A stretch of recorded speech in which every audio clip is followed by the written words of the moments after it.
Good afternoon, welcome to Toffee TV. It is Monday, the 1st of December. We're in December, Patrick. Joined by Patrick Ridge, journalist extraordinaire. Evertonian, massive Evertonian as well, of course. And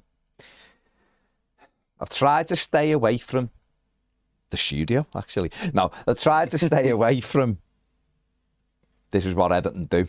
When people say it, but it did sort of feel like this is what Everton do. Having had such a tremendous result and battling display at Old Trafford to win a huge game, to come home, to have the opportunity to move into the top 5 against a team that haven't won away, albeit a good side. And we're in a minute, we're getting beat 1-0. We only have ourselves to blame, don't we, as fans? Like, why did we expect anything different? It's been, 30 years for me. How old are you, James? 23, 24? I'm not giving you my age, it's been far too long of misery and pain just when you think it's turned a corner, but at least it happened quickly in a sense of 25 seconds in, as I was saying off air, that I think just got the feeling that, this hasn't started well. 30 seconds later, they were ahead. So it was a long, painful one, but it was weird on Saturday night.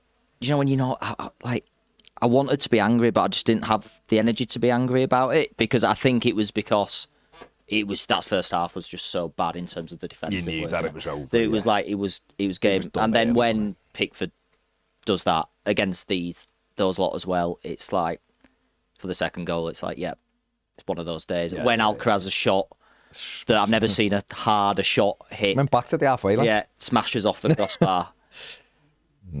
And you're just like, and then they score 2 minutes after that. When Barry's goal gets allowed. There was multiple moments, and then Dewsbury Hall scoring one of the best goals I've seen an Everton player score, and you'll just never watch it again because it came in a 4-1 defeat. Me and Zach were talking about this on the way home, mate. Andy, we were saying the same thing. It was like... It's incredible. Yeah, it's such a great goal. But you can't be scoring that in a 4-1 draw at home.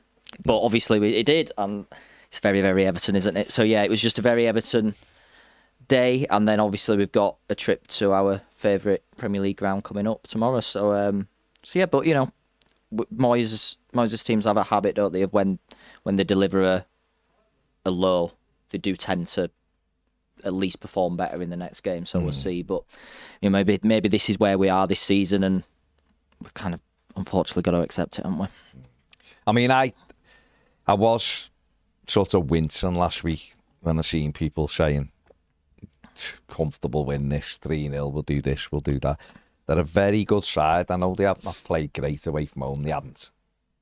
But they're still a good side. Their experience, the power, we saw the power of them at the weekend, and we just don't have that physicality, don't have that pace. And yet that was what was so frustrating about it, because I actually don't think I've watched Everton get beat 4-1, and we've been absolutely destroyed in the game. We haven't been in the game. And we're hanging on and on. And Saturday wasn't like that. It was just all Everton, they break goal. Everton, they break goal. And it was like... But Spurs done this to us the other week. But the similar game, Everton had a lot of the ball and in and around their box. We didn't have loads of chances at the weekend either, but they break, get a set-piece score. And that's what frustrated me more. And it also frustrated me why our centre-back's running 20 yards inside their half in the opening 20 seconds for no reason, gets spun, leaves a huge gap, which results in a corner, then doesn't mark the lad who heads it, and we get beat 1-0. Yeah. Mistakes like that. Yeah. Exactly the same. The keen thing, and I will touch on it more later, but ludicrous what he was doing, and it's exactly what he did against Man United that led to the incident. The incident. In the first place. And obviously I was mad at Garner for how he reacted. It's stupid, it's rash, it has cost us, but again, just take a step back. Keane does that all the time. And Garner was absolutely right to have a go at him for it against Manchester United. He wasn't right to then slap him. Keane wasn't right to go in. They obviously overreacted, both of them. But it's like, well, lessons haven't been learned. And there's no way, David Moyes is coming for a lot of stick about his comments about Newcastle. He's coming for a lot of stick about his team selection. I'm not really sure why, what he could have done in the situation. But again, he isn't telling his centre-back to lunge up in the first 25 seconds and try and win a ball that he was never going to win. And it's just exactly the same as happened against Manchester United, and Everton got spun then, and Manchester United nearly scored. He did, yeah. And in this instant, Pickford makes a save that he doesn't have to make because it was going wide, but no keeper's going to leave that. It's just not going to happen. And then we talked about the corner, Keane loses man, Irabunan doesn't do his job, James Garner doesn't do his job. But it was exactly the same goal that Mickey van der Ven scored. It was exactly the same.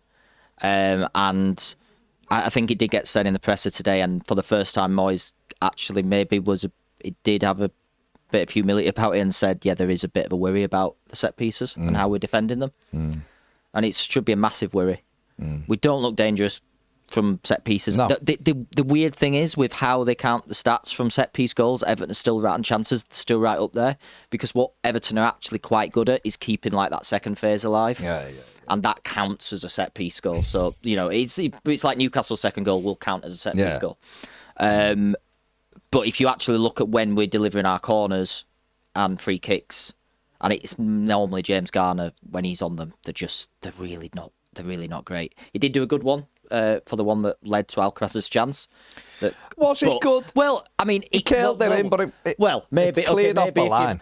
It hit Harvey Barnes' hand. Now I'm not saying that should be handball, but it was going in, so it was a penalty. And Aaron Ramsdale's slapping it. Mate, we're not getting a penalty. No, exactly. We were never getting a VAR decision. But the annoying thing is the one time we put in a corner like the ones that we've conceded from in recent weeks was Dewsbury Hall against Fulham for Keane, and he scores. It's just I mean, going back to Man United game, I lost my mind the one corner we had that Garner took in the 88th minute or whatever it was, and he didn't beat the first man. No. And they broke. I absolutely lost my mind. So it needs to be worked on at both ends of the pitch, and it's clear that teams with big, powerful, especially big, powerful players are figuring it out. And that's worry. I think there's been a bit of, obviously, we go back to how Moyes was at Everton in his first spell, not to go on too long, but, even in his last few years at West Ham, they were not fantastic defensively. They were quite open because Moyes has actually stepped forward as a manager and he wants to be more adventurous. And I think we've seen that a bit at Everton. Not saying we can't defend well. We showed against Manchester United we can. But there is just some worrying things there that it's like they really do need to work on. So I think from today's press conference, if you can take a positive from maybe the other day, it's maybe he is at least openly admitting now there's, that's something that we are looking at and something that they do need to work on. Yeah, I mean, listen, it's difficult, isn't it? It's difficult when you look at what he could have done Saturday. He's had opportunities to play James Garner at right back in the past. Yeah. But we didn't have a Trisha, so what could he have done? People wanted Irabunan to play. He played. He didn't have a good game, so he was took off at half time. Alcaraz come on. He done all right. He done okay. In the circumstances. He was lively and he got around. He's hit the bar and he's had another shot and he's tried to get on the ball a bit. He gave us something that we didn't have in the first half. But we were still below it. We were if you look at it really, if you step back from the game, there was only really Dewsbury Hall who played at his level. Everybody else was way off it. Jake Brien didn't have a good game. Very good at Old Trafford, didn't have a good game at the weekend. Michalenko didn't have a good game at the weekend. The two centre-backs didn't have a good game. The keeper didn't have a good game. You're in midfield. James Garner was totally innocuous in the game. Irabunan, we've said, didn't have a good game. And then Grealish didn't have a good game. He had a good 10 minutes. He worked that. Don't get me wrong. Him and Jai put effort in, but neither of them really done anything. And Jai had one cross early on, which was a cracker, actually. Skinned and put a great ball in, and we didn't get anyone on the end of it. And that was it. That was he didn't affect it because the two fullbacks don't help them. So against a good team like Newcastle, who had athletic fullbacks, our two fullbacks should have been stretching them to free up Jack Grealish and Illiman and Jack. And he didn't. And then even when we brought something like Diblington, he had one nutmeg, which was brilliant, but that was it. That was his sole effort. Beto, I'm not sure he touched the ball, Beto. So it was. I don't like doing this because it gives everyone a free pass, but for so many of them to be off colour on the day maybe it was just perfect storm for Newcastle. It was our worst, for me, it was our worst display this season. Leeds was bad, but Leeds was day one, and you knew what was sort of happening. And we got a grip of that game by half-time, and we should, but the two things will always come back from that. For me, was by far our worst performance, because it was so avoidable at times, and we didn't. And the second thing is, and this is the bigger issue, is there's no goals in this team. There's just no goals anyway. We've just talked about Brien, unbelievable goal, brilliant tech, great ball from Tarkowski, fantastic technique, calm finish, excellent, everything you need. We need more from everybody. Our striker played quite well, really, at doing all the other stuff, but he didn't have a chance apart from the one he scuffs in, obviously, and it's a bit of misfortune. But he's got to do more than that, hasn't he? He's got to do more. Grealish has got to have more shots. We don't cross the ball. The amount of times on Saturday at 1-0 when we had the ball in wide areas. Like, we got in 3 times at 1-0 with really clever play, in round the back. Most other teams would roll it across and tap it in. We didn't find an Everton player once. No. And it's those. And there's only one player in there anyway. Yeah, so they're the bigger ones, I think, for me. When I look, they're the bigger. When I look at it, I just go, I can write it off almost and go, it was that bad a performance by everybody that you sort of just got one of them nights. Like you said, I was losing my head on the way the game when Leeds got back and all that, and teams were winning. Calvert-Lewin changed the game. What's going on here? Burnley and 0, and they shouldn't, because me sort of PTSD defensive default is Sean Dyche is coming in 6 days and we can't. Yeah, exactly. All that. Dyche December. But again, I'm talking about stepping back. When I step back, Everton will be absolutely fine this season. There won't be any issue. I just don't think there will. I really don't. I think the 3 at the bottom will be the 3 that go down, in my opinion. I just think Everton are way better. Everton will be mid-table. That's where they'll be. But that's frustrating because it's so tight that we've put ourselves in the mix for looking up. Now, Everton could go to Bournemouth and win tomorrow. And then that I was saying this to my mate walking on the ground when I'd calmed down a bit. It was like, would you have took like getting beat at Old Trafford 4-1 and then beating Newcastle on Saturday night? You know what I mean? You'd have taken 3 points from the 2 games. Most fans probably would have gone, I don't know, some people might love the idea we won at United, and that's fine. Yeah. But maybe on Saturday I just wanted it to be at home we've won. Do you know what I mean? And we'd be talking really upbeat now, wouldn't we? If we'd have won it, if we'd have lost at United, we'd have gone, well, we never do anything there anyway. In the circumstances as well. And then we won it. We won on Saturday against Newcastle, and we got the 18 point, and we were like, right, we're feeling good. We've got 2 games this week, 4 points out of these next 2. We're in the good space, and that would probably still be the same. We got 4 points in the next 2 games. We'd be on 22 points Saturday night. That'd be decent return. But it's funny. It's just how the games go. Yeah, it's all psychological. And there was a few things you said there, but I just think you said about the players needing to do more in attack. And the big issue for me from the transfer window, and I was calm on it through the window because I'm like, I almost thought they can't not get a right back. They have to get a right back. They will get a right back. So trust me, I can't do it anymore with him. I can't even call him by his name anymore. I'm going to start. Gamble started on Twitter that trend of just hashtagging 16. I'm on board with that. I can't. I'm so done with him, and that's from a professional standpoint as well. Like we need a new left back, but Everton needed a new right back as well. They needed those positions. Now, I can understand them kind of going, right, Mykolenko's in his last year of his contract.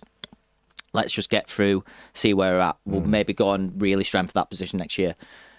But they went for a right back as their first deal this summer, and they had nearly had it in. So it was like, I wasn't, because I never expected them to spend big money on that position. Some people did. My argument was always, I don't think they will, because Everton need to spend big money in attack. But that wasn't based on they're not going to get anybody in on that position. And when you look at how David Moyes still sets his teams up, and this was evident last season, fullbacks are so important to it. Yeah. He was the first one to use an attacking pair of fullbacks.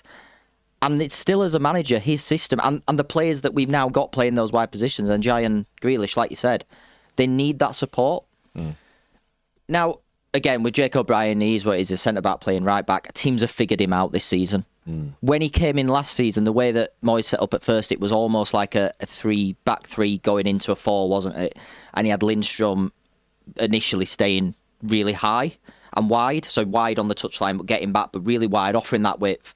And then O'Brien could kind of move forward as and when. Yeah. And he offered a lot of support there because teams weren't really focusing on him. No.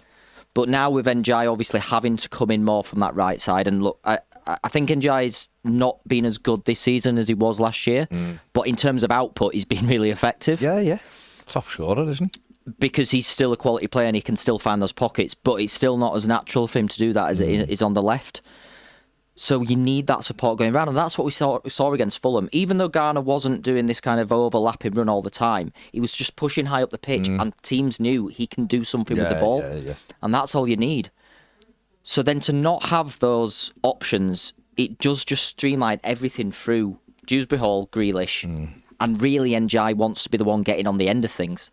Yeah, because that's where, again, he can be effective from that right. So then you look at the striker, and your striker's got to offer threat. Now, I'm not saying Barry's playing badly. I think he's playing well, and I'm sticking with him. But I said this to someone on Saturday. When you're going up against a defence like Newcastle, who know that the striker is, whatever striker Everton are playing, is not offering any threat. He's not. And that's where you've got to look and think, there's just that fear. We haven't got anybody up front that strikes any fear into an opponent. And sometimes that's enough just to create space for another player. Of course, yeah. Now, again, that's... And we don't get anyone round him. Well, exactly. So, look, there's a chance now for Moyes. Again, I think Tim was always likely to come in the other day, but I don't think he'll start tomorrow. I think Alcaraz will start. He's got to, hasn't he? And I think there's a chance for Moyes to maybe change the shape a little bit, change the system a bit. He's going to, if Alcaraz does start, Dewsbury Hall and Garner have to be disciplined. Yeah. But I think Dewsbury Hall's better deeper anyway. I'm not saying he's a defensive midfielder. I just think he's a better in a 3. He's just a midfielder. Exactly. And if Alcaraz, a number or exactly. He's just a midfielder. And Alcaraz, I think, can do that job, but he can link up better with the striker. And maybe tomorrow night is even a game that he looks at it. I think Barry played 87 minutes the other day. Tomorrow night might be with Forest coming up. It might be a game Moyes thinks, right, we are going to look to get in behind Bournemouth. Look what happened. So Beto. Maybe that's an Alcaraz Beto type of game tomorrow night. I'm not, again, neither are ideal. I don't know. I think he might just stick with it as it is. Yeah, I think he's made his mind up. And then again, we just want them to be decisive in January. They've got to make some decisions. Angus Kinnear said in here, didn't he, that they'll look at it. They'll look at the market if they really need somebody. Well, I think it's evident they really need somebody. They need somebody up top, and they need at least a fullback, at least. And then you have to assess, the central midfield position. Depends on Roll's fitness, doesn't it? What's really worrying, in a way, is... But they knew all this in June. We knew it all. And I think the problem is with the forwards is we're just getting nothing output-wise from them in terms of the goals. Barry's getting better and better, I think. I thought he did quite well Saturday, all outside the box. Don't win any awards for winning the most duels in a game. No, Link play was good as he's been. Link play was good. He's getting better, holding it up. He's holding it up much better. He's taking it and running at people, and that was good. But he's no threat at the moment in between the sticks. He's got to get himself in there. Our final ball is terrible at the moment, even in games we've won. We've had opportunities with the final pass to find the shape, and we haven't. We don't cross the ball enough. What are we actually doing? Like, how are we playing? Because we're so slow and ponderous at times that you're just giving teams a chance to set. So teams get set. Newcastle just sat in 4-5-1, and they had Elanga and Barnes with that pace just to break. We don't have that. Yeah. So, and Forest will have the same at the weekend. So we have to find ways to combat that, and I think what Everton have got to try and do is get bodies around Tierno Barry. Now, I'm with you, I think, and he said it himself, this is nothing sort of new. New. Dewsbury all said himself, he's better deeper. He is. James Garner, if he's playing in that midfield, then he's got to take all the responsibility of sitting in front of the 2 defenders, not going and getting involved. Go and get involved if we're high, and it's fine, by all means. But the Fulham game, Dewsbury all did that role. And I pointed out on a few of the stills that we'd done that even when Everton scored, he was nowhere in the box. Everyone else was in the box, he wasn't. Huh? He was way outside it, making sure he had someone set. You see kids' teams do it. You see lads just having a game of footy on a Saturday or a Sunday do it. Yep. Someone will sit. Everyone knows they can't go as well, or there's just big holes. Everton don't have that. James Garner wants to go and get involved, but he's got to realise that without the legs of Idrissa, can't do it. He can't do it. Yep. He's going to have to be disciplined. That allows Dewsbury Hall to get involved. It'll allow Alcaraz to get involved. Charlie's got to be the one pushing past Barry. Yeah. But we're getting nothing wide, and that's the killer. Jack Grealish has been brilliant for us, and he'll hold it up. Well, our two best players are our wingers, of course, regardless. Yeah. But if they had help, imagine how much better they'd be. If Grealish could thread it through to a left-back running on, even if Micho, and it's going to be Micho at the moment, isn't it? Even if he keeps making the run, and just as a dummy run, they've got to go with him. If they don't go with him, Grealish can slide him in anyway. Okay, we'll see what happens from there after it, but that's got to be the option, and it has to be the same on the other side. But with Jake O'Brien, he just puts the brakes on. So he stands almost 2 foot away from him in January. What do you want him to do? Again, it's strange because he didn't, when he came into the team last season, he wasn't doing that. Now, again, I don't know if that's something because initially we had, like I said, Lindstrom staying wider, so O'Brien maybe felt a bit more comfortable of just moving inside. Or do you think that it's last year? It wasn't a free hit because that wasn't. We were in the shit. We had to get results. But it was new, wasn't it? But it was new. But it wasn't even just that. It was almost like what you just said about Newcastle. We almost went. We're keeping 9 behind the ball. Yeah. And we're looking to nick goals now and again. And there's no onus on us to play. We're getting results. And this season, I think we're trying to do the next bit. Yeah. But we've still got square pegs in round holes. So the next bit is. Like someone said there, Newcastle's fullbacks weren't good. They were just fullbacks. I thought they were good, but I sort of get your point. They might look much better because we don't have that. Yeah. So you see something and go, oh my God, look at that. And most people who watch footy, you've got them in the team and just go, that's normal. Yeah. It's like Dewsbury Hall. Yeah. The lad can control a ball. He can run. He can beat a man. He can have a shot. He gets it. And we're going, oh, he's been brilliant. Yeah. Most teams would look and go, but that's really what a midfield should be doing. You know what I mean? We're talking about Barry. And I'm praising him, going, no, he's holding it up and linking the play. He costs 27 million. A lot of centre forwards do that and get goals as well. So we have been dumbed down to be like, everything's basic, we've got to clear the ball. But I just think the transition and trying to play a bit more doesn't lend itself to the two fullbacks that we've got. And that's what I said. And when you go back to the summer and you think, again, I don't think it was a case of not having priorities necessarily right because there was so much to do. But I do look at it and think some of it was just so muddled because it was almost like, right, they went into the summer wanting 2, possibly 3 wingers. And I think it became apparent that once they got Grealish, it was almost like they pivoted to things and thought they always wanted Grealish, but maybe they saw him as maybe more of a 10, maybe more of a player. And we still want those 2 wingers, but then they were finding the winger market so tough that they didn't expect to. They didn't do, yeah. Then it's like, right, well, Grealish is going to be the winger. And then we kind of had to move to Diblin rather than Conchachao or Bakayoko, who, again, you look at them as players, the Conchachao's not rapid, but he's nippy and he's, I mean, he was fantastic the other night for Juve. Chances as well. Yeah, and, Bakayoko's pure pace and he's a, bit of a plant pot, but he's a threat, though, isn't he? He's a threat and he can carry the ball. He's a threat. Diblin's a talent, and the last time I was on here, I said over there on the settee that, he'll be our best right winger by default if we haven't got another right winger. Now, I think they just pivoted halfway through the summer to think, right, we're going to get Grealish, we're going to have to play Njai right, and this is what we can do in the winger market. But again, you look at it and think, could some of that money then been spent better elsewhere? Could 40 million not have gone on a 20 million winger and a 50 million pound right back, potentially? Could you have done it that way? Could you have, again, was the recruitment team looking at Premier League experience? There was still more money. There probably was. And then I look at Newcastle, and again, I had this discussion with a friend of the show from yesterday. Like, yeah, I get that Newcastle have spent a lot more money than us in the last 4 years. I understand that. They didn't, when their owners came in, have any PSR problems. I understand that they spent money on Trippier and Dan Burn in that first window. Do you know who else they bought? Bruno Guimaraes. Yeah.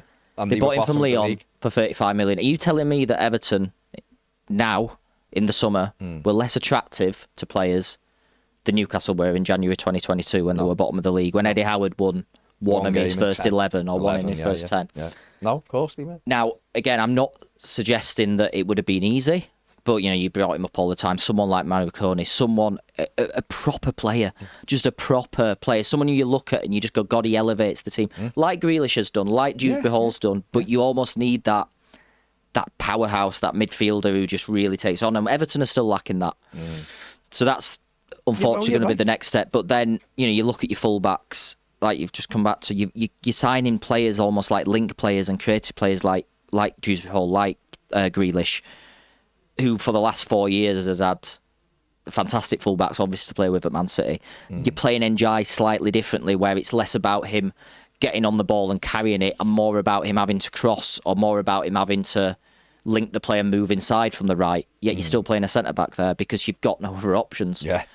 And our best performance has come with our midfielder there at right back, hasn't it, in James Garner? And now, because of a lack of options, because Nathan Patterson can't stay fit, because Coleman can't stay fit, we can't even tomorrow switch to a back three and maybe think, can we look at it that way and try and shore things up that way and think, can we play a wing back? Can we put Patterson in? So it's just, I do think you look back at the summer and increasingly just think, even with our good performances, it was just muddled, and they really need to get that right next month, but mainly obviously looking forward to next season, the next couple of windows. Yeah, totally agree, mate. It's just frustrating because obviously we've had to wait so long. When we all want somewhere to pin the flag, don't we? And go, look, we are moving forward. But then perspective is, how many points did we have last season when Moyes came in? 17? 17. So, again, we're on the same points as Newcastle. Moyes is right. People might not like it. They are a Champions League team. They are a better team than us. They've not performed brilliantly this season. They've had injuries. They've still got injuries. But they're not a good... You can have certain teams who you look at and just... They might not be amazing, but they're not a good matchup for you. Newcastle are one of those sides. We played really well against Newcastle last season, for example. Like, away, we were brilliant at St James's Park. It's not that we can't beat them. It's just... When they have an on day and you are not have an off day, it's like the perfect... I don't agree with Moyes that they'd have had to be bad and we'd have had to be really good to beat them. No, I don't believe But I think he was just trying to deflect. I think he was just trying to take the pressure off. He wasn't going to go in and lay into his players. It was... I imagine he did that at half-time. I imagine at half-time he made up his mind that this game's lost. I'm not going to rub it in. We need to move on. We need to get over it quickly. I think people are putting a bit too much credence on what he's saying in terms of doing stuff. He doesn't really come out and tell you what he's saying anyway, does he? But I think the thing is, I thought what I was impressed with Newcastle was how hard they worked. How hard they worked doing all the bits and that are rubbish. And they knew it was a tough game. Yeah. You talked about the fullbacks. Well, Howe could have played Dan Burn at left back because he might have been worried about Njai, but he just went, no. Because if we can handle Njai with our midfielders when he comes inside, and we're just going to pin O'Brien back. We're going to scare the life out of Mikalenko with Elanga, who's got nothing but pace. No. But Mikalenko's frightened of pace. But we don't have that counter punch. Exactly. We just haven't got it. We're all the sort of same. All our plays look the same. Yep. They play the three wingers all play the same way that we've got. There's no, Dwight McNeil doesn't move the needle, does he? He's got a lovely left foot, but he doesn't move the needle. He's not someone who's coming on with direct pace or a tricky winger. He's just someone, if you can get in pockets with his left foot, he can put a ball in now and again. Yep. So that doesn't change either. Whereas they had Anthony Gordon, didn't even come on with 5 minutes left or something. Harvey Barnes, a real threat. Yep. Alanga, Josh Murphy. They have different stats. Ours are just all the same. Is there any world in which you'd have a look at Jack Grealish playing centrally? If we get another suspension or injury, we're going to have to. Garner picks up one more yellow and he's out. He's out, yeah. Same with Erbunen, isn't it? So I think if that happens, he has to because he's going to have to try. I think with Moyes, I think he'd even play McNeil over Diblin at the minute from the start anyway. But regardless of that, I'd like to see...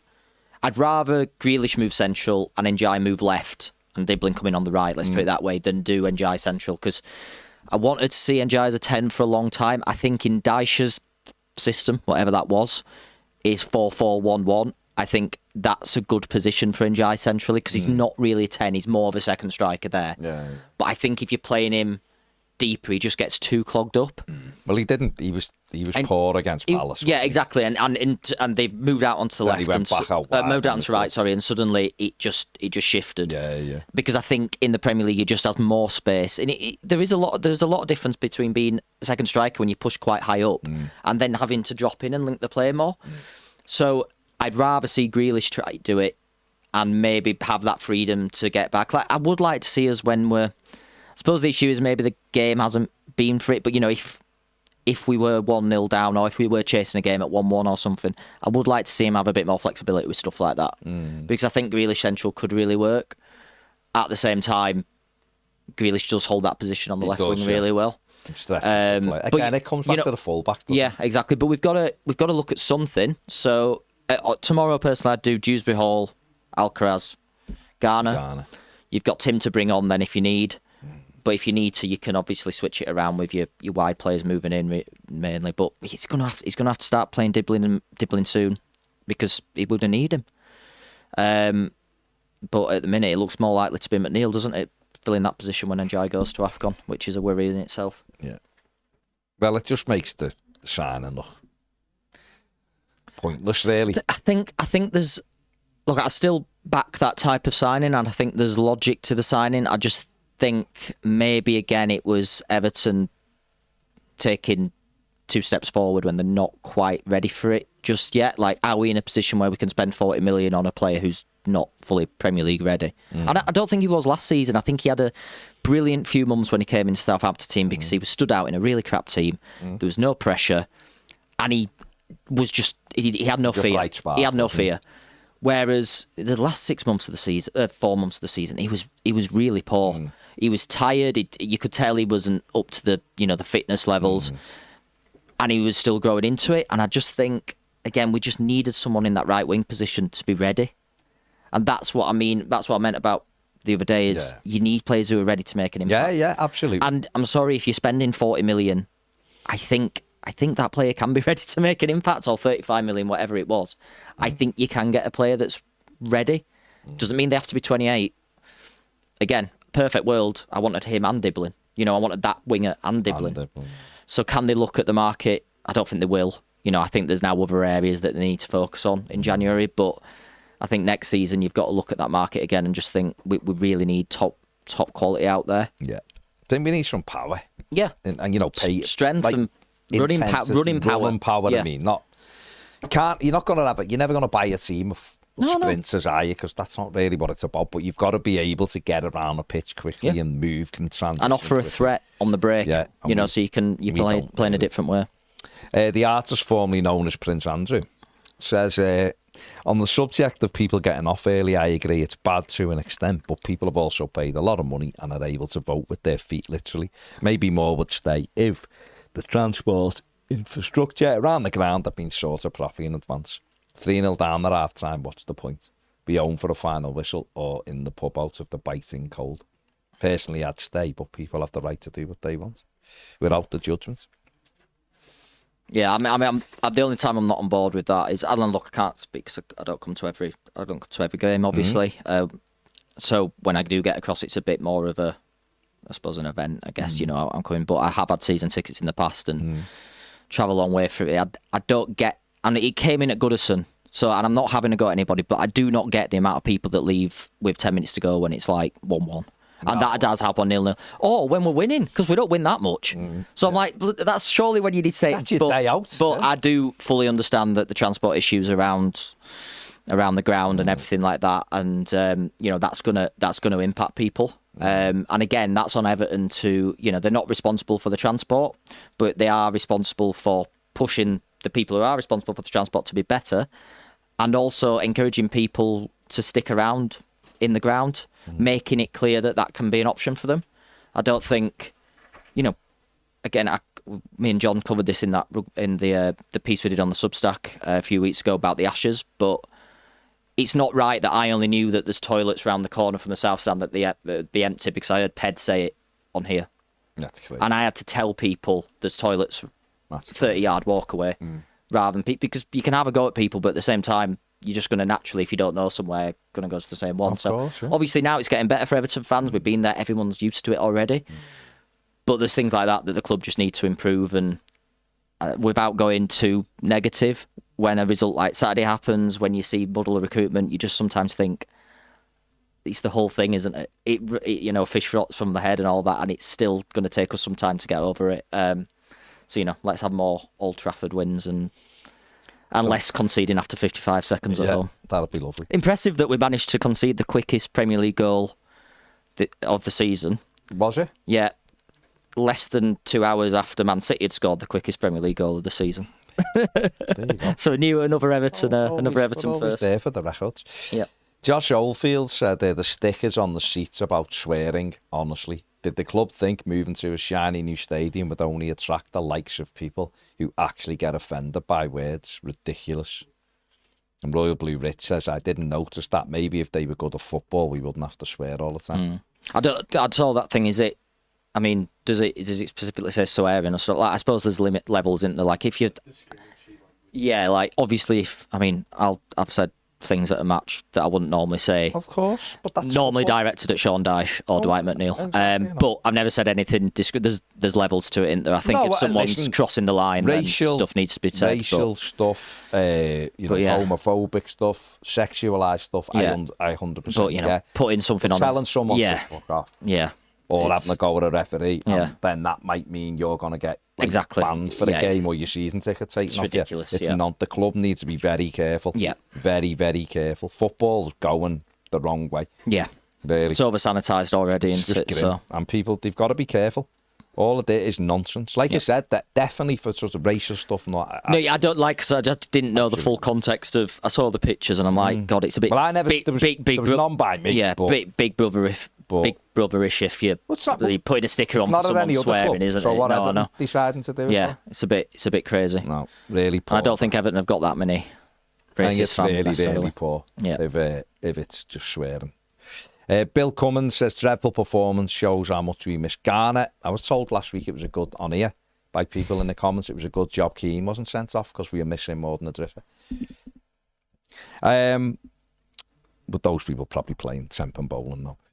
Miss Garner, but shows how weak we are at fullback for me and how thin we are in midfield. Time and time again, they were down our fullback areas 2-on-1. We have to play 4-3-3 while Garner is out. It's the only way we can begin to try and combat his absence. And even then, we have no midfielder fit and available who does what he does. So we have to pack the midfield. Garner deep with Dewsbury Hall and Sim or Charlie. It'll be Charlie. It felt like a hangover from Old Trafford. We were miles off it everywhere. We looked dead on our feet. No tracking, no runners, no tempo. And I feel sorry for Barry. Our set-piece defending's very poor. It's going to get bumpy this next month. Bournemouth will be tough, although they do have a few out as well. Bournemouth will be tough and Forest will be tough, but, the Premier League's tough, so you deal with it, don't you? Forest got ripped apart. They could have been 6-0 down by half-time yesterday. They're not, they're still, we all know what Sean Dyche can be like. Trust me, I'm not looking forward to Saturday. As I said, I hopefully I couldn't go anyway, but even if I could have gone, I got offered a ticket for Saturday and I'm like, I'm not subjecting myself to that. But that could get nasty. So let's hope that Everton turn it in. But it's a big week. Like I said, if we can get 4 points from the next two games, you give yourself that cushion.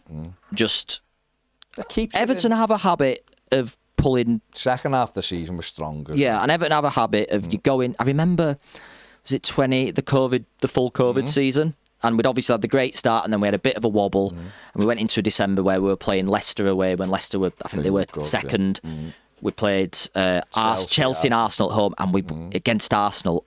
I mean, Calvert-Lewin. He doesn't get talked about, but Calvert-Lewin that night against Arsenal. That was like his peak, and then the injuries set in and everything. He was brilliant, and obviously it was all different. We had Ancelotti, we had some quality players, but James Rodriguez was injured. And yet we pulled out results, and obviously then we're competing at the top of the table. So I remember doing this when people were saying we won't get a point in December. So we had games, and you were like, they are tough, but you never know. Yeah, we didn't lose. We were brilliant. We've just, it's. I think maybe it's not. Again, I'm stretching for positives here, but probably as down as we all feel, it's just a reminder of how it can go wrong quickly. We've now conceded 4 and 3 goals in 2 of our last 3 home games, so there's definitely stuff to work on. But then on the flip side, we've kept, multiple clean sheets. We've won at Old Trafford, so there's a basis there. It's just about getting that balance right, isn't it? And not having your centre back run up the pitch 20 seconds in. Yeah, absolutely. We've conceded. So Spurs at home was 2 set pieces. Yep. And on Saturday, 3 of their 4 goals come from set pieces. Yep. Even with second, to clear it, and it's back in. So that's pathetic. For a team that's got a centre back who's 6'6", who's a right back. Centre back who's 6'4". The other centre back, Tahi's about 6'3". Our centre forward's 6'5". Yeah. Jimmy Garner's 6'1". We're not a small team, and yet we've conceded. We've been made to look small, haven't we? By players Spurs who wanted it a bit more. Yeah. It's really, really poor. David Goondry says, "Morning, gents. One question: how many seasons will it take for Moyes to say Jimmy Garner instead of Jimmy Gardner?" I don't think he ever will. He keeps calling Dewsbury Hall Kieran. So, With fair play. Got a couple of new players that we didn't know we had. That's it. But yeah. Blue Jay says, well, what a stinker that was on Saturday night. Stark contrast to the 5 days prior at Old Trafford. Now, I'm not calling for his head, as you know, that'd be very knee-jerk. But what are your thoughts on Moyes and whether we should continue with him beyond the summer? Don't get me wrong, some individual performances were terrible on Saturday. But Moyes' overcautious tactics, poor subs, and some of his comments after the game leave me to wonder whether we should identify someone to replace him longer term in the summer. That Spanish fella at tomorrow's opponent looks all right. But go on, Pat. You have your say. I'm happy for David Moyes to see out his contract. I don't necessarily think that there'll be a rush to give him a new contract. The danger that you get to the summer and you have that almost situation that you kind of have with Dyche, where it's the manager's got a year left, less than a year left. Are they thinking they're going to get the gig now? I trust Moyes a lot more in that scenario than I did Dyche. Yeah. Why we should have moved Dyche on in summer 2024 is I never trusted 100%. Dyche once he got into that situation, whereas Moyes, I fully do. Should Everton be identifying a replacement? Absolutely, they always should be. They should have 3 or 4 lined up. He's only got 18 months left. Yeah. They've got to. He's in his 60s. Like, regardless, they should always have someone that they have in mind. Man City should have someone in mind if Guardiola goes like. Liverpool have. That's got to happen. Well, Liverpool were panicking last week. Big Sam were getting a phone call, wasn't it? Jarrad, it was. Yeah. Jarrad. So, there's got to be that forward planning. Do I get frustrated with Moyes? Yeah, of course I do. But I also get frustrated with the players. I don't put the result fully on Moyes' store. Like, I do think there's been times this season where he's cost Everton.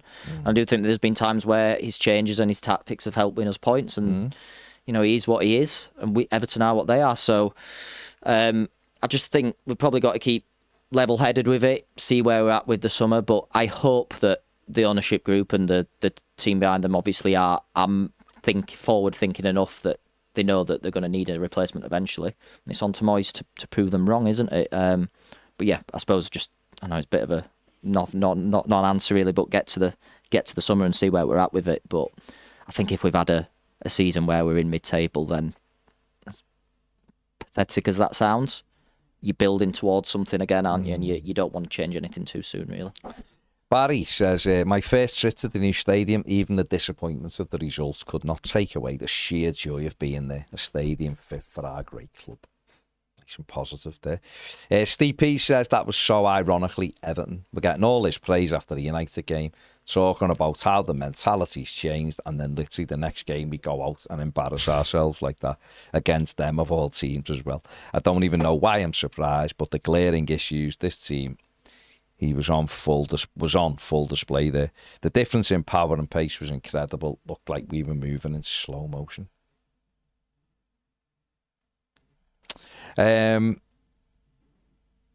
JD says people do have the right to leave when it's not going well, of course, but the exodus from the South Stand on Saturday was shocking. Blue Wall is where the vocal home support's supposed to be generated.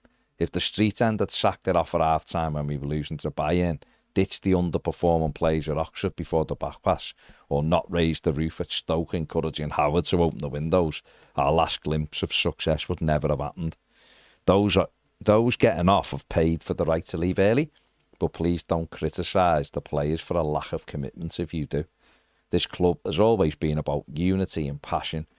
That isn't easy when our so-called most vocal area of the stadium has emptied out on 50 minutes. Yeah, I agree. And like I said, I don't get to the match regularly enough to judge anyone for it. And I think at 3 and 4-0 down, I can't imagine most grounds in the Premier League aren't going to empty. There's levels, isn't there? But if you're chasing a game or if you're drawing, or even, like I said, push it, you've got 3 points. If you're winning, you'd like to see, I suppose, that unity. But again, that's on the clubs. I think it's an issue with British football in general. I think it's become more prevalent in the last few years since COVID, cost of living, everything like that. I think people are generally a bit more, I don't know, you leave the house and then people are thinking like, oh, I need to get back. And it's like, bloody hell, just enjoy while you're out. But I mean, I think it's more of a wider spread issue than just Everton. It's just obviously we notice it more because we're only paying attention to our club. But, again, there's levels in there. You're not often 4-0 down at home. I believe you like to think anyway. So, after 60 minutes, and most grounds probably then are gonna empty. But on a freezing cold night down on the Mersey. So but there's, like I said, there's issues there with, like we talked about, the transport. People are worried about getting back home. People are worried about how long it's going to take. And you're not thinking that a team's going to come back from 4-0 down, are you? It's up to the players to make sure that doesn't happen. It is, yeah. So it works both ways, and then hopefully and that's why you look at someone like Moyes and think he understands that there has got to be that unity there as well.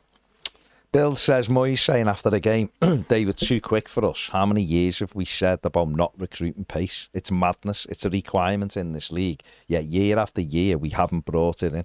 Must be one of the slowest teams in the league.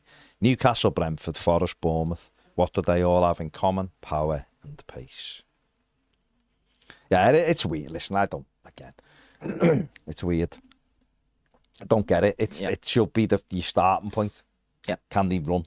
Right, okay. Now what else have they got? That's got to be the starting point. If you, like I said, if you've got one or two who were lightning, then you can look at footballers and go, well, they're not that quick, but it's fine because we've got we don't have anything. We don't have a ball in behind for anybody. And if you don't have it, again, this isn't digging Barry out because I think he's done really well at the other side of the game in the last few weeks of holding it up, of linking the play. But you need someone to do that and then offer a real threat as well. Because again, that just strikes fear. And what Newcastle did the other day is they just stepped up. And they knew that. And the one time we did find the bit of quality, Tarkowski picked it out, and just behold us what he does. Now, again, that's not good. That's a 1 in 10. It was a brilliant goal. But if a team can just step up against your big physical team like Newcastle and not have to worry about the strikers, again, it's like, right, he's doing brilliant on the halfway line. He's holding it up. He's linking the play, but then there's no one stretching us. So it's a massive requirement. So if you haven't got those pacey wingers or that midfield runner, then you really need your striker to offer that threat, and it's not necessarily his fault that he isn't fully there yet. So again, you look at the recruitment and you think, right, they need to try and address that in January if they can. Don't know how they do in that position though. Jez says Keane missing Garner's pass is a total sliding doors moment, but Keane has that in him. And every time people talk about him or talk, I just think they've been zapped with that device off Men in Black. All we can hope is that he gets a slap before he goes out on the pitch each time Jarrad is out. I say this as a fan of Moyes, says Dan, but how many games does he need to see before he brings in new specialised coaches? Don't know, mate. Don't know.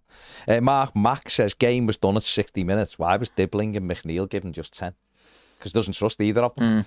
That's the simple answer. And while I get it, he obviously took Grealish and Jai off more to protect them, which again I get, but your game is done at 60 minutes, but would you rather us lost 6-0? That would have been his thinking.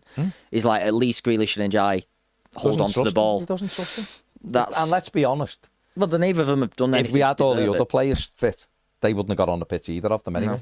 No. McNeil wasn't getting on the pitch if Roll was fit and Coleman was there and, Garner was still there. And McNeil and Dibbling weren't getting on the pitch because the other three would have got on before them. Yep. So, Blue Jay says 2 further points. we miss Branthwaite, and any talk otherwise is nonsense. Of course it is. He's our best defender. He's the same as... Well, not now, because he's thinking, but when Van Dijk was good, he was the same as having no Virgil van Dijk. He's the same as Arsenal missing Gabriel, Saliba, when they're out of their team. You know, Newcastle, when they lose an important player, Man City, when Diaz hasn't been there or whatever, he's massive to us. And we haven't had him all season, and everyone's just sort of, it's not even mentioned. It got mentioned the other day on commentary. I was baffled. They actually really made a big point about it. It's huge. Maybe it's because we were 3-0 down after half an hour and they were like, oh yeah, maybe they do miss. Maybe. It's huge. Not only is he our best defender, he's also our quickest defender. And he can also pass the ball with both feet. Yeah. And he doesn't chase strikers 30 yards into their half to run after them to leave a big gap behind. Well, he lets Tarkowski do that. And the issue is with Tarkowski and Keane is they either both do it, which they did. There's a clip, I think it was when it was 4-1. Ramsey got through down the left and Pickford made a save. Yeah. And it comes from Tarkowski runs in, like Keane did at the start, runs into their half. They pop it round him. Keane goes to close the other person down. They pop it round him. And then Mikolenko doesn't get across. Yeah. And then it gets switched. And it's essentially a one-on-one. Crazy. But, you know, again, you're looking at two very experienced centre-backs there, but I know it sounds stupid, but it's almost like if Everton concede the first goal in a game at the minute, that they're beaten because of the defence, because then the team has to spread out. So conceding after 55 seconds, obviously. Game plan gone. Just game plan gone. What Everton did really well at Old Trafford for that first 10 minutes until Keane's ran it and then the incident, is they just picked the moments to press really well. Man United are crap on the 6th. They picked the moments to press really well. They didn't press with Keane and Tarkowski. They pressed with Dewsbury Hall. They pressed with Grealish. Pressed with Njai. Your centre back shouldn't be leaving the defensive line to run 20 yards into their half to put a challenge on a striker with his back to goal. And back to Branthwaite, when Tarkowski, he lets Tarkowski do that because Tarkowski is the more aggressive one, but he's always there to sweep up because he has that recovery pace. I still don't understand it. Let Walter made go and get on the half. Yeah. Well, it wasn't even on the halfway line, it was on the D in their half, so come let him get it. What's he going to do? Yeah. You're not running yet. Yeah. You can see everything. But once you get spun, because you're trying to make... And bear in mind, this was the opening 25 seconds, whatever it was. Why are you charging out and leaving a huge gap that they play a ball in to a runner? Yeah. If they're slow and you think they're not stretching... even if they're slow after 20... No, but you shouldn't be doing it. I'd have a go with our kids on a Sunday. Yeah. The centre-backs, why are you following someone into their half? Leave them. Let them pick it up, make sure we've got our line, and then we can defend it. Let a midfielder go in and get it. It was terrible. But all of those, and then if Tarky's gone and done it second, I was like, let them have it there. Keep this defensive line, what you can see. You know, your midfield should be going and picking those bits up. That's where James Garner has got to do the job. It's like, Tim had a shocker, didn't he? But it's almost like they were so wary of Guy being out that they just, again, I'm not making excuses for how they played, but it was essentially just like, we need to make up for it, and they're just diving in, but you're not in the first 30 seconds. Anyway, and we got what we deserved for it. Yeah. Blue Jay also says we heavily rely on Idrissa Guy in midfield, and it's very concerning considering he's off to AFCON in a few weeks. And he's 36. Barry says we definitely need to do business in January. The squad's the smallest in the Premier League, and we've been relatively lucky with injuries. Have we?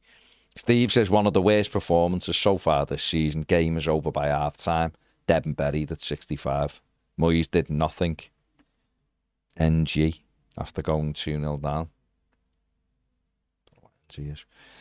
In 25 minutes, even though they were smashing through the midfield formation, even just a tactical shift would have been something. But instead, we were just subjected to absolute crap. I'm paraphrasing. Dan says also regarding the left-back position, we do have a quick attacking left-back, but Moyes thinks a gust of wind would send them flying. I was disappointed not to see him get minutes, especially when we all know Dwight McNeil is done. And Steve P says, I can't lie, the Dibbling signing still just blows my mind. The more you look at it, though, it is. And like I said, I like the idea of it, but I just think... He's a good player, and I think he might develop to be a good player for Everton, but... we needed. The issue is it's the perfect storm, isn't it? That he's come in and we spent that money on him and he's not playing. And there's the argument that, well, our best performing player has been playing out. One of our 2 or 3 best performing players has been playing out there in Njai anyway. So you're not going to take Njai off unless you need to. And in the situations like Old Trafford when Njai's going off, Diblin's not really the one that you're going to look to bring on because of how he is and how Moyes goes with younger players. So again, it's just that muddle thinking of like, yeah, it'd be great if we could do it, but maybe we're not there yet. Again, that doesn't mean you have to go and spend 30 million on a 28-year-old. There's a nice middle ground. But do we?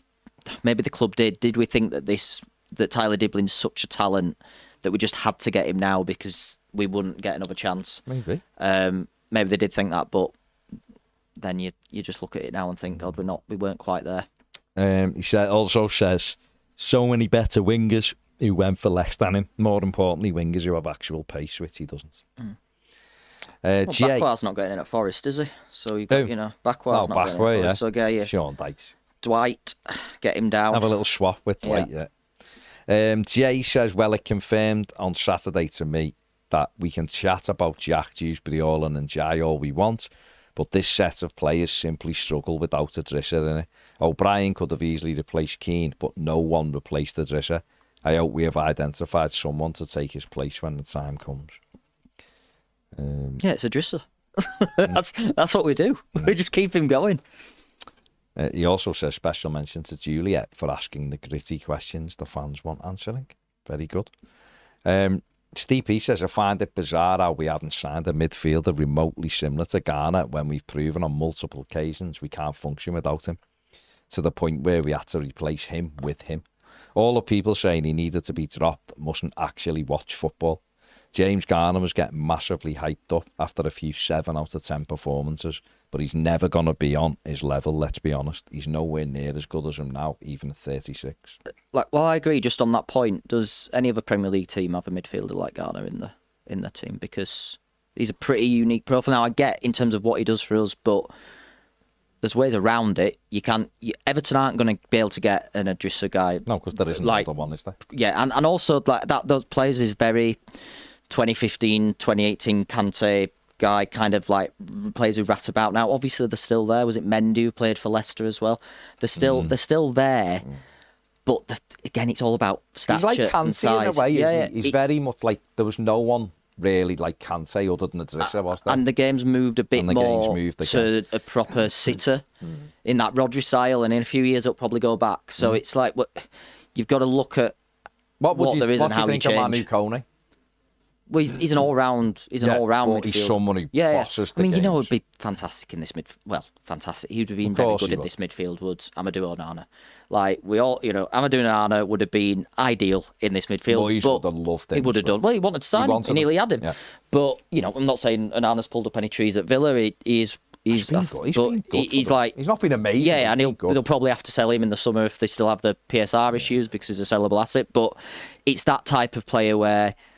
And I think Kone's got more to his game than Onana has. He's more of a box-to-box proper runner. To be honest. Pardon? I'd want both of them. Well, it'd be nice, wouldn't it? But that's a proper state. And there's the frustration with Everton is we had signed that player, but really it was just signed with the full intention of getting him for 2 years and passing him on rather than having him for 4 or 5 years, really developing him into a top-class player and then selling him for 90 million or something like that. But that's the type of profile that I think you need now, because I don't think there's because Onana doesn't do the same job that Garner did. No, but he gets around a pitch, strong and powerful. So I think you look at a João Palhinha type again. I think Spurs have had their issues with him when they've had more of the ball because he's not an amazing orchestrator of the player, but in terms of dominating a midfield, he really can do it on his day as well. And that's the type of. He's 30 though, isn't he? Oh yeah. You need that. You need that type of player. I think that's more the defensive midfielders there are now, and less the kind of firefighter types. If you get me. Simon Taylor says after Saturday, I'm expecting a yellow sticker on my seat next game. Daniel said, just wondering, as much as I agree that we miss Garner massively. How can a team defend so well with 10 men against United and be so bad against 11? It helped that Man United were terrible. But also, sat in. We had something to clean. It went. Everything we had went out the window after a minute. Yeah. Didn't it? Because we had to be more open. We got on top. We looked like the equaliser was inevitable, and we can see the second goal from an unnecessary corner. Jake O'Brien nearly poor, and then Keane not, and then Pickford throwing it in. So, and I mean, Newcastle had, I think in that first half they had 4 attacks. They had the first one. Well, if you count like the attacks that led to the corner, then as one, and then they had Barnes. Keane blocked a Barnes shot.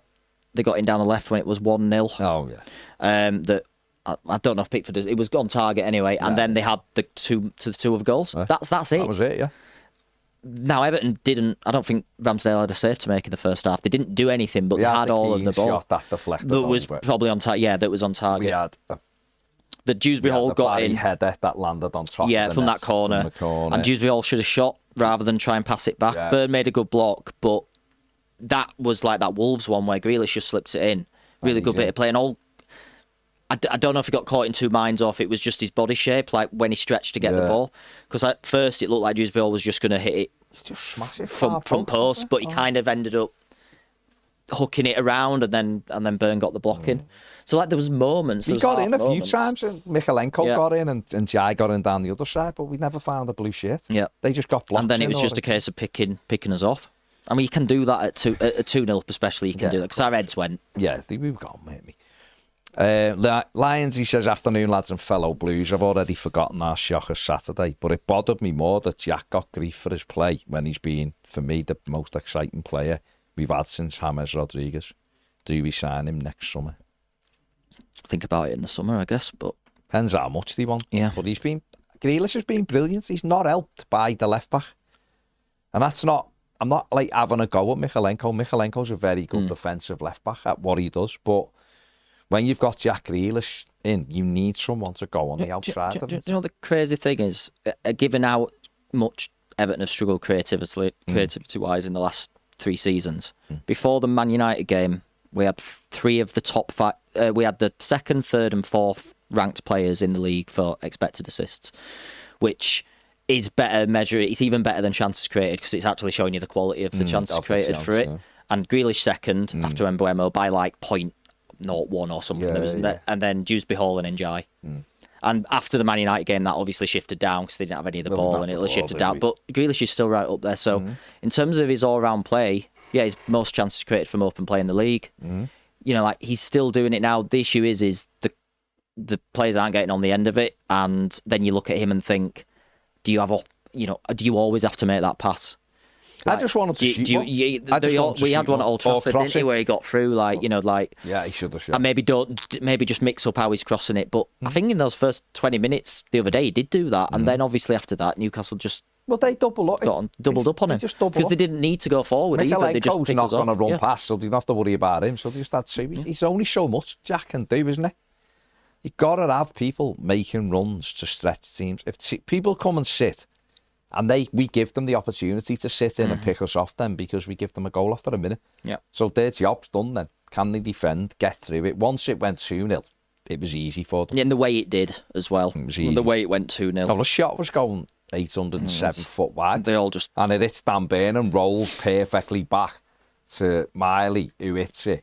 Straight up. And Pickford, who's got to see. I mean, it's like a kid's goalkeeper in a kid's under-8 game or something, wasn't it? Yeah. But, you know, we made that save at Old Trafford the other night that won us the game, so you'd have to just go. He doesn't do that very often, Pickford. No, it happens, doesn't it? But it's like I think the team, they just went after that, didn't they? Lions, he says, afternoon, lads, fellow. Oh, no, I've done that one, sorry. Brien says, if we sign a striker in Jan, I think we'll let Moyes off the hook for not making our attack work. There is no plan that I can see. Barry is making runs and looking for balls that are never coming. We've enough decent players to have an effective attack, but that's not Moyes' strength. Yeah, I mean, he's never had a good record with strikers, has he? But, no. You know, I just, again, I think even, fine, he's making runs and Beto makes runs, but they don't strike fear into anyone as well. So against Villa, I remember Conza saying after that game that I think it might have been Paddy in the Athletic could say, you know, Beto, is he tough to play against? And Conza was like, it's all right. Yeah. Like, you know, Conza's played really well this season, but it's like he's hardly playing against Haaland, is it? No. So it's going to be tough because I don't know what strikers there is available that's going to guarantee you anything in January. But I think if something comes up, and if that means moving Beto on, then they maybe have to look at it. Would you go for a Charlison on loan?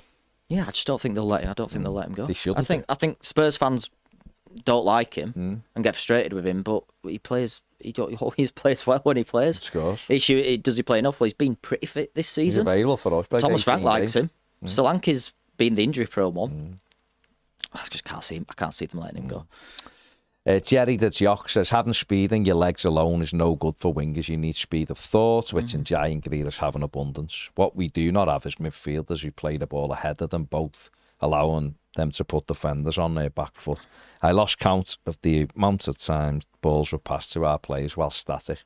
Play the ball to them and let them run onto it.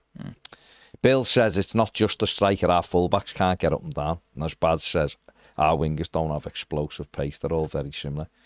I agree a little bit with what Jerry's saying, but having pace gets you out of a lot of... Just go and watch Semenyo. He gets the ball to his feet, he stops, stands the full-back up, knocks it and just leaves them for dead. And we don't have anyone like that, do we? We don't even have that option. We don't even have... If we play the ball ahead of Njai in a foot race with a full-back, he's never beaten any full-back, ever. Yeah, he's beaten them with pure skill and dribbling and body, getting across them. Jack's not slow, but he's not a sprinter, is he? He's a great footballer. So we don't have any option in the squad. That's just someone different. If we had a centre forward who you could bring on, who was really quick, you go, well, we could mix it up. We could add... Because really, I was a little bit disappointed on Saturday. He didn't throw Beto on at half-time. 3-0 down and go, their strength is midfield. Yeah, and just try and knock Play 4-4-2, we just missed the midfield out. We're getting beat anyway. Let's see what they've got by going long. And after two lads working up front and see. After 20 minutes, he could have gone, it's not really working. Like Barry come off, Alcaraz on. Yeah. But it's 3-0 down at home. I just think, why not do something? Yeah. Do something different. Say we're playing this game differently now. We're going to give the lads a bit of, the lad up front a bit of support. We're going to go long. We'll just see if we can knock them about a bit. See what's what. Yeah. But we just sort of did exactly the same thing. Emma says the club treated Garner's red and the 3-match ban as a joke. Not laughing now, are we? Toffee Donut says Craig Pawson is an abysmal referee. Well, he is. You get no. I don't believe he was the reason why we lost at the weekend, but he is terrible. He is absolutely terrible. Steve P says Baz, get on Arthur Avon from Lorient. He's a young guy, 20 years old, Cameroon. Very good numbers. Get him for 15 mil. I can get on him, mate. It's David Moyes you want to get on. I'm not going to get on him. It is admirable, all these players, but they're not, are they? And also, again, we've just had that conversation about Dibbling. Is he necessarily going to be what Everton need right now? I don't know. I do think we've got to be looking at that 25-ish bracket in terms of age, 24 to 26. I just think those, but they've got to have the attributes as well. And again, you're not wanting to break the bank on them. You can go to other leagues and get them. But there's just, look at Barry. Look at how long it's taken him to get up to speed. It's like the lad in Denmark, is it Jew, who's playing... it's you, Francolino. Yeah. I'd have him. Fantastic. You could, but you're getting him in. It's like, well, if you're bringing him in with Beto and Barry, I think you've kind of just got almost the same problem. But you could then, and Moyes just wants a striker who can put out and play wide. Yeah, he loves that. And he wants a midfielder who can play up front. So. Bill says Dibbling needs a start or two though during this period where there's loads of games, especially when Njai is off. Agree, you can question that sign, but then Moyes doesn't seem keen to give him minutes. Would have been better with ready-made, same with Asnu. Desha for a right-back and buy a left-back who isn't ready. Well, I suppose they would argue their long-term signings will I think with Asnu, he cost 8 million.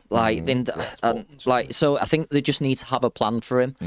And maybe I think he will. I think he'll go on. Yeah, maybe they have got that plan, and that was Moyes hinted at in his first press conference, didn't you? You asked the question, didn't you, when he said, it's going to be a year or two. It's just terrifying. It is. But, if their plan is right, we need to get him out on loan in January, and then we need to go get that full-back in. I think the writing was on the wall with how they did move for a left-sided defender. I think the writing was on the wall about Branthwaite's injury, that they were deep down worried about that. And that they thought, well, we need someone who's that versatile player, almost to ensure that O'Brien can stay at right back. But Jerry the Jock says, why is there no Scouse pies in the new winter fair? My son and I travelled from Scotland and loved the pies at Goodison. I don't know, mate. Apparently there was pigs in blankets and things like that, but no. Nathan says, if Spurs go for Tony, I can see them letting Richie go. Yeah, well, yeah. I just... They've said Tony's not going. I just can't... Again, it's the tax thing's massive for us. Right? Unless he wants to come back and give up all his... and give up, what is it, 55% or something? It's hard, isn't it? You've got to stay for 2 years before you get the tax relief. Yeah. So... you know, I'm sure if Tuchel says to Tony, right, if you come back and you score 7, 8 Premier League goals in half a season, you're in this squad, then he'd back himself to do it. And then, yeah, you're looking at if Spurs got him, that would free Richarlison up. But I think Thomas Frank really likes Richarlison. It's just Spurs fans don't for some reason. So, but yeah, if we could get him, really like Thomas Frank. Is the big question. Yeah. He's under huge pressure, I believe. You know, if he's available, Richarlison, and if you could go get him, then absolutely he'd be the ideal one, because I do think he offers you ready to go, exactly what we need at the minute, because he offers you it in a couple of positions as well. Kenny Patterson, the last one, says, why was Barry's goal looked at as a clear and obvious error when it took 3 minutes to make a decision and the ref didn't even look at it? Yeah, I mean, it shouldn't have been looked at for 3 minutes. They should have looked at it, held out on ball, and I don't agree with that rule, because it's like it's bounced down here and hit him there. But his hand's in his body as well. Yeah, but so the rule is... if the goal scorer, if it hits any part of his hand and he then scores the goal, it's disallowed. So again, the question is, why did they take 2.5 minutes to look at it? You just say, again, I don't agree with the rule, but that is the rule. So just disallow it straight away. For me, it should apply for the bar. That's what I mean. What I really find weird is they'll say accidental handball defensively is accidental handball, but accidental handball as a centre forward is a foul. So the mad thing is if Barry had have passed that and someone else had scored, it'd have stood, which is absolutely ridiculous, because it still led to the thing. Yeah. So the rules have eaten themselves as well. It's nonsense, isn't it? The same with the sending off. But yeah, in terms of the actual letter of the law, it was. I just don't know why it took so long. That's what I mean. We were going, well, it's going on and on and on, so it must be debatable. But actually, it just bounced down. They should have gone straight away. I mean, he's got his eyes closed as well. Yeah. He didn't finish it properly anyway. He carved it in. We want to see him smash one in, don't we? But there you go. Right, that's us done. Like, subscribe, do our final word later. Don't forget, we'll be going back through the game.